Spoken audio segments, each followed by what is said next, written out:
రాష్ట్రం ఆర్థిక సంక్షోభంలో ఉన్నప్పటికీ ముఖ్యమంత్రి చంద్రబాబు సంక్షేమ పథకాలను అమలు చేస్తున్నారని హిందూపురం ఎమ్మెల్యే బాలకృష్ణ అన్నారు.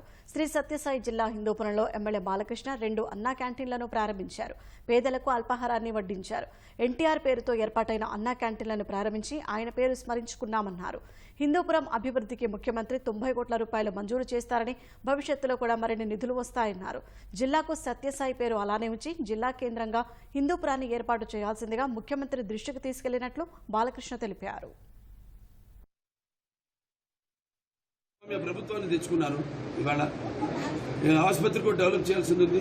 కలెక్టర్ గారి చైర్మన్ దానికి, నేను వైస్ చైర్మన్. పూర్వ వైభవం మన ఆసుపత్రి కూడా తీసుకొస్తాం. హిందూపురాన్ని 2 రకాలు, ఒకటేమో ప్రత్యేకమైన అభిమానం, అది సరే భౌగోళికంగా కూడా మనకి మంచి అడ్వాంటేజ్ ఉంది. అంటే మనకి ఎయిర్పోర్ట్, బెంగళూరు ఎయిర్పోర్ట్ ఉంది. ఇంకా 2-3 రోడ్లు కూడా మేము, అది కూడా నేను త్వరగతిని వాళ్ళని కలిసి కేంద్ర ప్రభుత్వాన్ని కూడా సోమందేపల్లి నుంచి యలాంకాకి రోడ్ అయితేనేమి, అవన్నీ అయితే ఇంకా దగ్గరికి మనకి డిస్టెన్స్ అవుతుంది.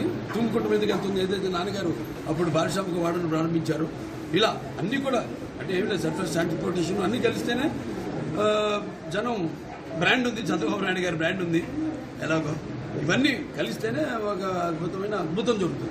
సో అద్భుతం త్వరగతిన చేస్తామని ఈ సందర్భంగా తెలియజేస్తాం. చూద్దామండి, తీసుకెళ్ళా ఆయన కృషి తీసుకెళ్ళాం అంతవరకు. మరి ఆయన ఎటువంటి నిర్ణయం తీసుకుంటే దాని మీద కట్టుబడి ఉంటాం. పేరు మాత్రం అదే ఉంచమన్నాం. నా అభ్యర్థన సత్యసాయి జిల్లా పేరు మాత్రం అదే ఉంచమన్నాం. జిల్లా హెడ్ క్వార్టర్స్గా పరిగణించమన్నాం. దానికోసం మేము కృషి చేస్తాం. ఈ అన్న క్యాంటీన్ అంటే అలా మధ్య 5 రూపాయలు ఉంటే టీ కూడా రావడం. ఈ వీళ్ళు పనులకి పాటకు వచ్చేవాళ్ళు, ఇక్కడ హాస్పిటల్ వాళ్ళు అంతా చేరి తినడం చాలా సంతోషమే, మంచిదే. ఇది చాలా ఉపయోగం.